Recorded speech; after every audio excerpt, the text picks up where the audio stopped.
جی ہاں، زکا کی اہمیت اسلام میں بہت زیادہ ہے۔ ذیل میں زکا کی اہمیت اور اس کے مختلف پہلوؤں کی مکمل تفصیل پیش کر رہا ہوں۔ زکا کی تعریف۔ زکا لغوی اعتبار سے پاکیزگی اور نشو و نما کے معنی میں آتی ہے۔ اصطلاحی لحاظ سے زکا ایک مقررہ مال کا وہ حصہ ہے جو صاحب نصاب مسلمان پر فرض ہوتا ہے اور اسے مخصوص افراد مصارف پر خرچ کیا جاتا ہے۔ قرآن و سنت میں اہمیت۔ قرآن مجید میں اللہ تعالیٰ نے تقریباً 82 مقامات پر زکا کا ذکر نماز کے ساتھ کیا ہے۔ نماز قائم کرو اور زکا دو۔ زکا کو فرض قرار دیتے ہوئے فرمایا، ان کے اموال میں سے صدقہ زکا لے لو تاکہ ان کو پاکیزہ کر دے اور ان کو پاک کرے۔ احادیث مبارکہ میں نبی اکرم نے فرمایا، اسلام کی بنیاد 5 چیزوں پر ہے: کلمہ شہادت، نماز، زکا، روزہ اور حج۔ ایک اور حدیث، جو شخص زکا دیتا ہے اس کے لیے اجر ہے اور جو انکار کرتا ہے ہم اس سے زبردستی لیں گے اور اس کا آدھا مال بھی لیں گے۔ زکا کی فرضیت۔ ہجرت کے دوسرے سال زکا فرض ہوئی۔ زکا کا انکار کرنے والا کافر ہے۔ زکا نہ دینے والا سخت گناہگار ہے اور آخرت میں اس کا سخت حساب ہوگا۔ زکا کے مقاصد اور فوائد۔ روحانی و اخلاقی فائدے: دل کی پاکیزگی، مال کی محبت کم کرنا، دوسروں کے ساتھ ہمدردی، اللہ کے شکر کا عملی اظہار۔ معاشرتی فائدے: غریبوں کی مدد، محتاجوں کی ضروریات پوری کرنا، دولت کی گردش، غربت کا خاتمہ۔ معاشی فائدے: معیشت کی ترقی، مال کی برکت، سماجی انصاف۔ زکا کے مصارف۔ قرآن مجید میں زکا کے 8 مستحقین بیان کیے گئے ہیں: 1 فقیر، 2 مسکین، 3 زکا جمع کرنے والے، 4 نومسلم، 5 غلام آزاد کرانے میں، 6 مقروض، 7 اللہ کے راستے میں جہاد و دعوت وغیرہ، 8 مسافر۔ زکا نہ دینے کا انجام۔ قرآن میں سخت وعید: جو لوگ سونا چاندی جمع کر کے رکھتے ہیں اور اللہ کی راہ میں خرچ نہیں کرتے ان کو دردناک عذاب کی خوشخبری دے دو۔ حدیث میں، جو شخص زکا ادا نہیں کرے گا اس کا مال قیامت کے دن تپتے ہوئے پاتال کی شکل میں بنایا جائے گا اور اس سے اس کی پیشانی، پہلو اور پیٹھ داغی جائے گی۔ زکا کی شرح نصاب اور مقدار۔ سونا 7.5 تولہ 87.48 گرام، چاندی 52.5 تولہ 612.36 گرام۔ مال تجارت، نقد رقم، سرمایہ بھی اسی نصاب کے برابر ہوں۔ زکا کی شرح 2.5% 2.5%۔ خلاصہ: زکا اسلام کے 5 بنیادی ارکان میں سے ہے۔ اس کے ادا کرنے سے فرد کا مال پاک ہوتا ہے اور دل کو بھی پاکیزگی نصیب ہوتی ہے۔ زکا ادا نہ کرنا بڑا گناہ ہے اور آخرت میں اس کا سخت عذاب ہوگا۔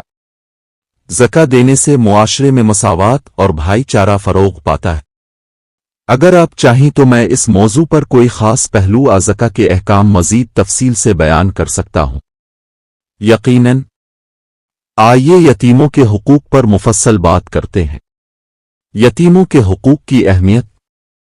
اسلام میں یتیموں کے حقوق کو بہت زیادہ اہمیت دی گئی ہے۔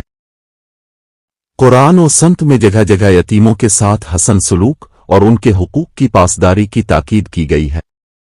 یتیم وہ بچہ ہوتا ہے جس کے والد کا انتقال ہو چکا ہو اور وہ اپنے تحفظ، کفالت اور محبت کے لیے دوسروں کا محتاج ہو۔ قرآن میں یتیموں کا ذکر۔ قرآن مجید میں کئی مقامات پر یتیموں کی خبر گیری کا حکم آیا ہے۔ سورۃ الزحف۔ پس یتیم پر سختی نہ کرو اور سائل کو جھڑک مت دو اور اپنے رب کی نعمت کو بیان کرو۔ سورۃ البقرہ آیت 220۔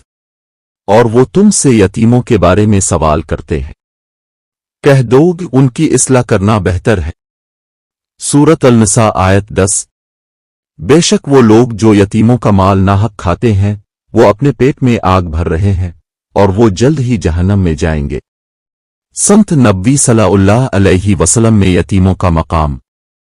حضرت محمد صلی اللہ علیہ وسلم نے فرمایا، میں اور یتیم کی کفالت کرنے والا جنت میں اس طرح ہوں گے، اور آپ صلی اللہ علیہ وسلم نے اپنی 2 انگلیوں کو ملا کر دکھایا۔ جو شخص کسی مسلمان یتیم کے کھانے پینے اور کپڑے کی ذمہ داری لے، اللہ اسے جنت میں داخل فرمائے گا۔ یتیموں کے بنیادی حقوق۔ یتیموں کے حقوق میں شامل ہیں کفالت نگہداشت، ان کی بنیادی ضروریات خوراک، لباس، رہائش کا انتظام کرنا، محبت اور شفقت، ان کے ساتھ محبت، ہمدردی اور حسن سلوک کا مظاہرہ کرنا، تعلیم و تربیت، ان کی دینی و دنیاوی تعلیم کا خیال رکھنا تاکہ وہ معاشرے کے مفید رکن بن سکیں، مال کی حفاظت، یتیموں کا مال وراثت کی حفاظت کرنا، اس میں خیانت نہ کرنا اور ان کے بالغ ہونے پر ان کے حوالے کرنا، عزت نفس کی پاسداری، یتیموں کی عزت نفس مجروح نہ کرنا، انہیں کمتر نہ سمجھنا اور ان کی دل آزاری سے بچنا، یتیموں کے حقوق کی پامالی کی سزا، مال کھانے کی سزا، جیسا کہ سورۃ النساء کی آیت میں آیا، یتیم کا مال ناحق کھانا جہنم کی آگ کا سبب بنتا ہے۔ ظلم کرنے کا انجام۔ یتیم پر ظلم کرنے والوں کو قیامت کے دن اللہ کے حضور جواب دینا ہوگا، اور یہ بہت بڑی نافرمانی ہے۔ آج کے دور میں ذمہ داریاں۔ آج کے دور میں یتیم بچوں کی کفالت کے لیے یتیم خانے اور فلاحی ادارے، ان کے ذریعے یتیم بچوں کی مدد کی جا سکتی ہے۔ صدقہ و خیرات۔ یتیموں کی مدد کے لیے اپنی زکوٰۃ، صدقات اور خیرات کا ایک حصہ مخصوص کرنا۔ سماجی رویہ۔ معاشرے میں یتیم بچوں کے ساتھ اچھے سلوک اور محبت کا مظاہرہ کرنا۔ نتیجہ، یتیموں کا خیال رکھنا نہ صرف ایک نیکی ہے بلکہ اسلام کا ایک اہم حکم ہے۔ اللہ تعالیٰ نے ان کی مدد اور حقوق کی پاسداری کو باعث ثواب اور جنت کا ذریعہ بنایا ہے۔